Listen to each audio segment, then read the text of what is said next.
Good afternoon, everybody. Today, I'm going to be giving you a speech on the cons of the restaurant tipping system in America.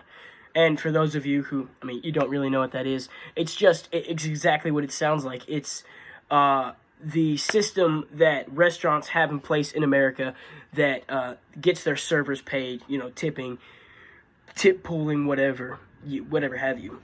Okay, but before I get started, just out of curiosity, who does not like saving money? I don't see anybody raising their hands, and that could be because I'm looking at a camera. But if you are raising your hands, then you're crazy. Everybody likes to save money. Okay, so my goal with this speech today is to help you all in the audience understand why tipping your servers at restaurants, it might not always be the best idea whenever you go out to eat. Firstly, I would like to say that I am very qualified to speak on this because, well, I love money. But also, I had to do extensive research to understand why not tipping your servers is actually more beneficial for them than conversely. Okay, so I'm going to be talking about 4 different cons or disadvantages that tipping your servers leads to. That way, you have a variety of reasons to listen so that we can all work together to stop destroying the lower class and their morale when it comes to their jobs. So, cons 1 through 4, I'm basically just going to be talking about the unequal pay that tipping causes and a few different methods of tipping that restaurants have put in place that don't necessarily always work. And I'm going to be talking about how the tipping system, it perpetuates gender and racial inequities in the workplace. And also, I'm going to be talking about how in states where there is tipping, there are higher poverty rates and the way that they are related. Okay, so the first con I'm going to be talking about is I'm going to expand on a con about unequal pay among servers. So obviously in restaurants where there's tipping, tipping can lead to unequal pay among the servers because obviously there's going to be customers that may be more generous than others, or maybe just more able to tip more because they're financially more stable.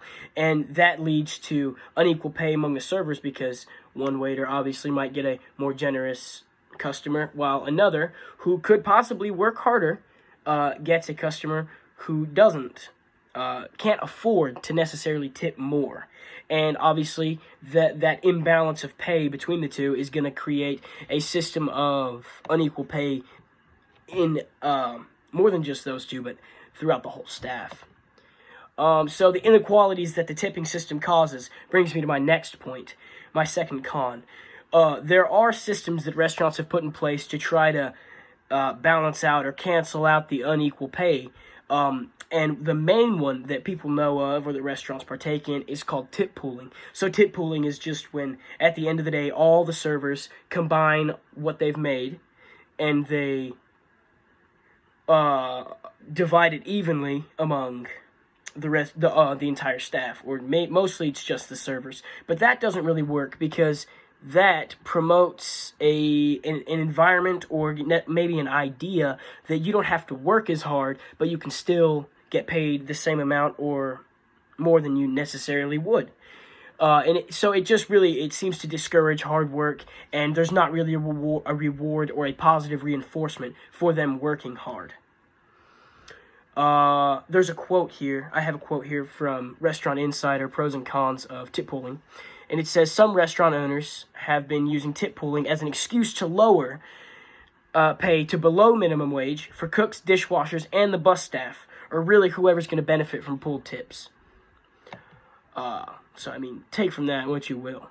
But before I move on to my third con, I'd like to just take a break from the seriousness and have a little fun fact.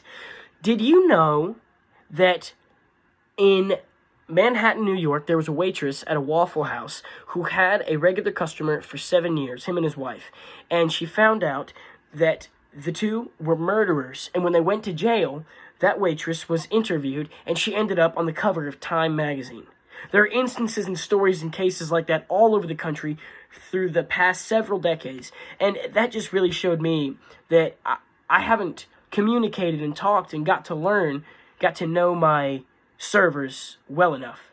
And I think that's something that you should really try to do. is just talk to them. I mean, they're human beings just like you and I. Okay, so moving on to my third con. The tipping system, it promotes maintaining a separate lower minimum wage for tipped workers, which perpetuates racial and gender inequalities in the workplace.